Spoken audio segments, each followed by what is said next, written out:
और बढ़ते आगे, हार पर कांग्रेस का मंथन आज भी जारी है।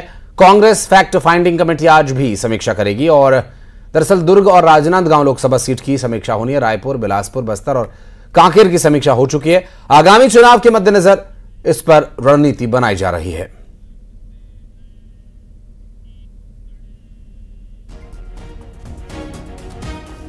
फैक्ट फाइंडिंग कमेटी किन फैक्ट्स पर विचार कर रही है? रायपुर, बिलासपुर, बस्तर, कांकेर में समीक्षा बैठक हो चुकी है और आगामी चुनाव के मद्देनजर रणनीति बनाई जा रही है। अब ये रणनीति कितनी कारगर साबित होगी, क्योंकि रिपोर्ट एआईसीसी को सौंपी जाएगी और हार पर कांग्रेस का मंथन आज भी जारी है।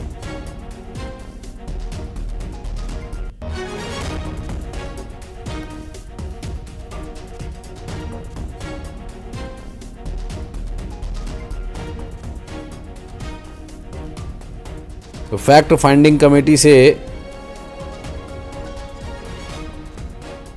वो हल तलाशने का प्रयास रहेगा जिससे कि आगामी चुनाव में कम से कम अच्छे परिणाम हासिल किए जा सके। ममता लांजवार हमारी सहयोगी इस वक्त हमारे साथ जुड़ गई। ममता, कांग्रेस लगातार मंथन कर रही है, फैक्ट फाइंडिंग कमेटी बनाई गई है और चुनावी रणनीति पर भी चर्चा हो रही है, तो ये क्रमशः किस तरह से अभी चल रहा है और आज क्या कुछ कांग्रेस पार्टी चर्चा करने वाली है? बैठक के संबंध में क्या जानकारी मिल रही है? बिल्कुल, देखिए पिछले शुक्रवार से जो है वो इस तरह से लगातार मंथन चल रहा है। पहले रायपुर और महासमुंद जो लोकसभा सीटें हैं उस पर मंथन किया गया। उसके बाद में जो बिलासपुर जो है वो टीम गई हुई थी और वहाँ पर बिलासपुर, सरगुजा, जांजगीर चांपा इन पर मंथन किया गया। फिर कांकेर, बस्तर पे मंथन किया गया और आज अगर हम बात करें तो फिर रायपुर में फिर से वरिष्ठ नेताओं के साथ में वीरप्पा मोइली और हरीश चौधरी बैठेंगे और फिर चर्चा की जाएगी। तमाम जगह जो है जहाँ पर भी ये फैक्ट फाइंडिंग कमेटी पहुँची थी, जहाँ पर बैठक हुई थी, वहाँ पर जमकर जो है वो गुटबाजी सामने आई, जमकर लोगों ने अपनी भड़ास निकाली और इस बात को लेकर बताया, चाहे प्रत्याशियों की बात कहें, उनका कहना था कि अपने जो है उन्होंने ही नुकसान पहुंचाया, उस तरह से कोऑपरेट नहीं हो पाया। जो एक साथ जो कलेक्टिव लीडरशिप के साथ में लोकसभा चुनाव लड़ने थे वो नहीं लड़े गए, सही समय पर ये भांपा नहीं गया जो देश भर में जो स्थिति थी उसको, और यही वजह है कि अब जो है आज जो बैठक होगी उसके आधार पर रिपोर्ट तैयार होगी। इस रिपोर्ट के बाद में इस बात पर भी चर्चा होगी कि क्या संगठन से किसी की जिम्मेदारी तय होगी, क्या पीसीसी अध्यक्ष जो है उनकी जिम्मेदारी तय होगी।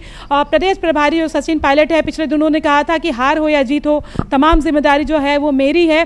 आने वाले समय में ये देखना होगा कि सचिन पायलट जो है वो किस तरह से एक्टिव होते हैं या फिर जो है वो उनके बदले कोई यहाँ पर आता है। ये तमाम चीज़ें जो हैं इसकी रिपोर्ट भी एक तरह से कहें कि तैयार होगी। जी, बहुत शुक्रिया ममता आपका इस पूरे मामले पर जानकारी देने के लिए। नजर आप बनाए रखिएगा, आगे डिटेल्स आपसे लेते रहेंगे। और अंबिकापुर में हनी ट्रैप में एक डॉक्टर को साइबर ठगों ने फंसा लिया और 5 लाख रुपए उससे ऐंठ लिए। दरअसल अश्लील फोटोज वायरल करने के नाम पर डॉक्टर से 5 लाख रुपए ऐंठ लिए गए और डॉक्टर को सोशल मीडिया पर फ्रेंड रिक्वेस्ट भेजी गई थी। मोबाइल नंबर लेकर वीडियो कॉल कर डॉक्टर को इस पूरे झांसे में लिया गया और अश्लील फोटोज भेजकर ब्लैकमेल किया गया। फर्जी पुलिस अधिकारी बनकर बचाने के नाम पर इससे रुपए ठग लिए गए। गांधीनगर थाना क्षेत्र का यह पूरा मामला है।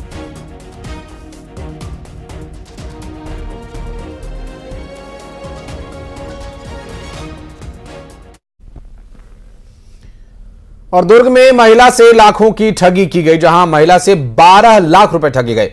ज्यादा मुनाफे के लालच में फंसी महिला, शेयर मार्केट में इन्वेस्ट करने का उसे लालच दिया गया। भिलाई के कोहका क्षेत्र का यह पूरा मामला है। आरोपी पहले भी 2 लोगों से धोखाधड़ी कर चुका है और अभी दुर्ग सेंट्रल जेल में आरोपी बंद है।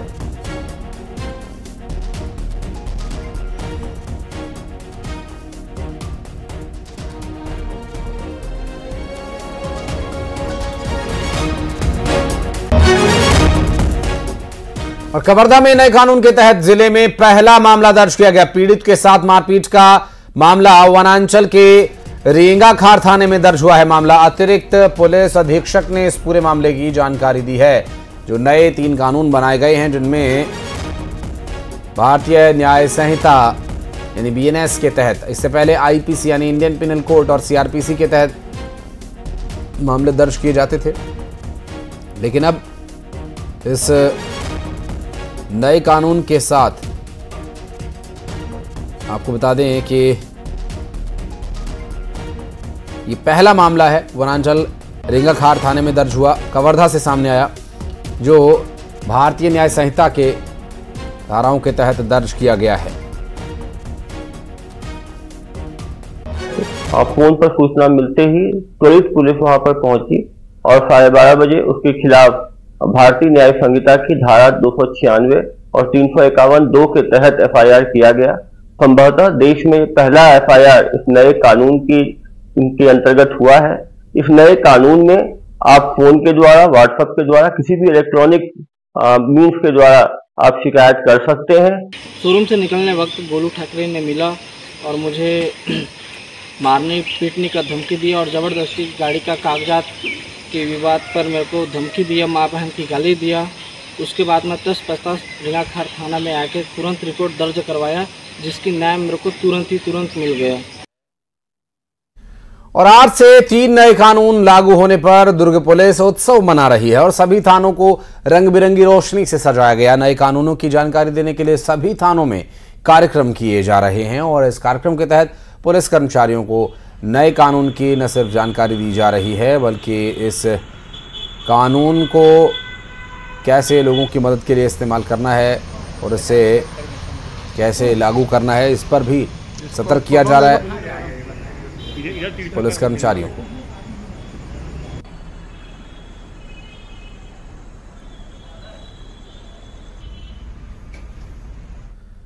और नारायणपुर में नक्सलियों की कारणा करतूत देखने को मिले, जहां नक्सलियों ने एक ग्रामीण को महज इसलिए मार डाला क्योंकि उन्हें यह शक था कि ये पुलिस का मुखबिर हो सकता है।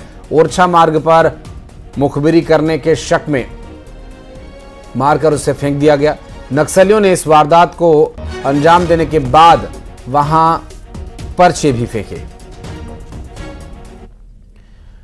बिलासपुर का भैंसाझार बैराज लबालब भरा हुआ है। कोटा क्षेत्र में लगातार बारिश की वजह से भैंसाझार बैराज लबालब हो गया है। मौसम विभाग की चेतावनी के बाद बैराज से पानी छोड़ा गया। 63 क्यूसेक पानी शहर और गांव समेत निचले इलाकों को इस पर अब अलर्ट कर दिया गया है।